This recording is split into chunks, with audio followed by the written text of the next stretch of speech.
Hello বন্ধুরা, তোমরা সবাই কেমন আছো? আশা করি তোমরা সবাই ভালো আছো আর আমিও খুব ভালো আছি। তো আজকে হচ্ছে মাঘ মাসের 1 তারিখ আর এদিকে জানুয়ারির হচ্ছে 15 তারিখ। তো আজকে হচ্ছে গোসাই পুজো। পয়লা মাঘ যেহেতু গোসাই পুজো হয়, তাই আজকে গোসাই পুজো। আর আমি এই যে সকাল সকাল স্নান করে রেডি হয়ে গেছি। আমাদের এখানেই পুজো হয়, আমার বাবার বাড়িতেও হয়, এখানেও হয়। তো পুজো দেখতে যাব, পুজো দেখতে নয় মানে পুজো দেখতে একটু পর যাব। এখন করানোর জন্য যে ফলগুলো এনেছি সেগুলো দিতে যাব আমি আর মামুনি। তো এই যে আমি শাড়ি পরে নিয়েছি, এই যে তোমরা দেখো কেমন লাগছে আমাকে কমেন্টে জানিও। এই যে তো চলো, অনেক দেরি হয়ে গেছে, এবার পুজোটা দিয়ে আসি। পুজো শুরু হয়ে যাবে একটু পর শুরু হয়। তো চলো তোমরা ভিডিওটা দেখতে থাকো, আমি পুজোটা দিয়ে আসি।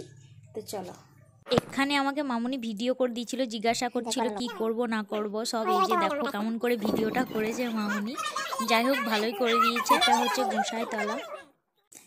আর এই যে এখানে বাবা অনেকগুলো সবজি লাগিয়েছিল, তাই এটা মামুনি আমাকে দেখাচ্ছিল আর আমি দেখছিলাম আর ভিডিও করছিলাম। এই যে কত রকম সবজি লাগিয়েছে, বাঁধাকপি, ফুলকপি, কাঁচা লঙ্কা, বেগুন, টমেটো, অনেক কিছু লাগিয়েছিল, পালং শাক, মূলো, অনেক কিছু লাগিয়েছিল। তাই আমি একটু ভিডিও করে নিলাম।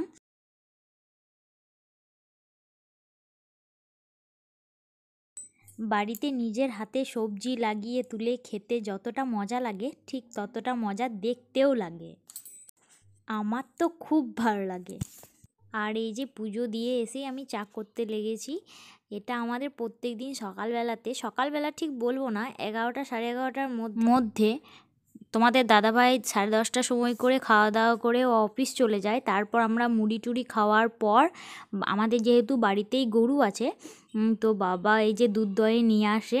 তারপর বাবা যদি চা নাও খেতে চায়, আমি বাবাকে জোর করে বলি, বাবা একটু চা খাও, একটু খাও প্লিজ, আমার জন্য খেয়ে যাও। এরকম করে জোর করে বাবাকে দিয়ে চাটা খাওয়া করাই। আমি চা করি আর বাবাকে 10বার করে ডাকি, বাবা তুমি এখানে আছো তো, বাবা তুমি এখানে আছো তো। কারণ বাবা পালিয়ে গেলে তো চাটা খাওয়া হবে না, তাই বাবাকে 10বার করে বলি। আর বাবা বলবে তুমি চা করো, আমি এখানেই আছি। তো এখানে পুজো শুরু হয়ে গেছে, আমি আর মামনি চলে গেছিলাম। হোম হয়ে গেল, তো আমি রেডি হয়ে গেছি মৎস্য খেতে যাওয়ার জন্য। তো দেখো সবাই খেতে বসে পড়েছে, এখানে সবাই খেতে বসে পড়েছে। আর এখানে আমি দাঁড়িয়েছিলাম। বন্ধুরা, আমরা খাওয়া দাওয়া করে বাড়ি চলে এসেছি। তো আমাদের বাড়ি থেকে কাছেই যেহেতু যেখানে মৎস্যটা হচ্ছিল, তো খাওয়া দাওয়া করে এইমাত্র বাড়ি এলাম। তো এবার ঘুমিয়ে যাব। আমার ভিডিওটা কেমন লাগলো কমেন্ট করে তোমরা জানাতে ভুলো না। তো চলো, এই ভিডিওটা এই পর্যন্তই, আবার নেক্সট ভিডিওতে দেখা হবে। তো চলো সবাইকে গুড নাইট, টাটা।